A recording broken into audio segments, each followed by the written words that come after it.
রানী বলছেন আমি রাধা। লোকটা বলছে বাহ, রাধা নাম, রাধা এত কৃপাময়ী, আমাকে প্রসাদ দিল, বাতাস করলো, আমি এখন থেকে রাধা নাম করি। তাই ওই ভক্ত গাচ্ছে জয় রাধে জয় রাধে, জয় রাধে জয় রাধে গাইতে গাইতে ওই ভক্ত চলে গেছে মথুরায়। মথুরার পাশ দিয়ে রাস্তা দিয়ে জয় রাধে বলতে বলতে যাচ্ছে।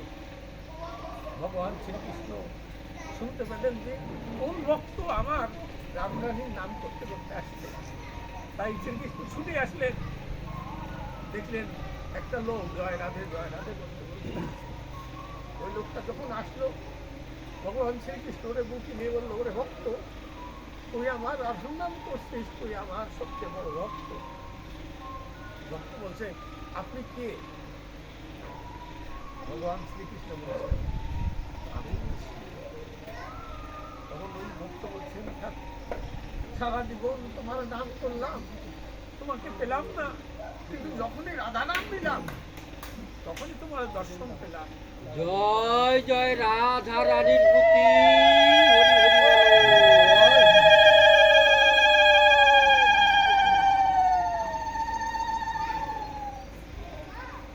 আমরাও জীবনের এই ক্রান্তি লগ্নে রাধাকৃষ্ণকে স্মরণ করছি।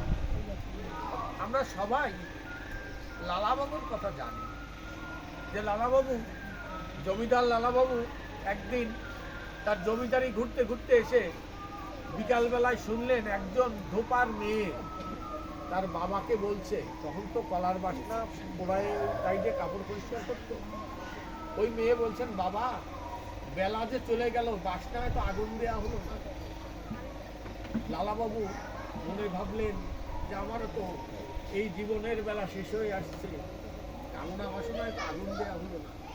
তাই ওই দিন রাত্রেই লালাবাবু এক কাপড়ে সংসার ধর্ম সব ছেড়ে বৃন্দাবন চলে গেলেন। কিন্তু শুধুই কি ওই মেয়েটার একটু কথার জন্য না, লালাবাবু ঠাকুরদাদা ছিলেন গোবিন্দচন্দ্র সিংহ, লালাবাবুকে অনেক লেখাপড়া করাইছিলেন।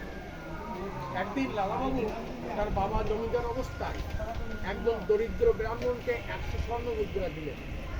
পরদিন বাবা ফিরে এসে বললেন, লালা তুমি যে 100 স্বর্ণ মুদ্রা একজনকে দিলে, তুমি কি জীবনে কোনদিন আয় করে দেখেছো? যাও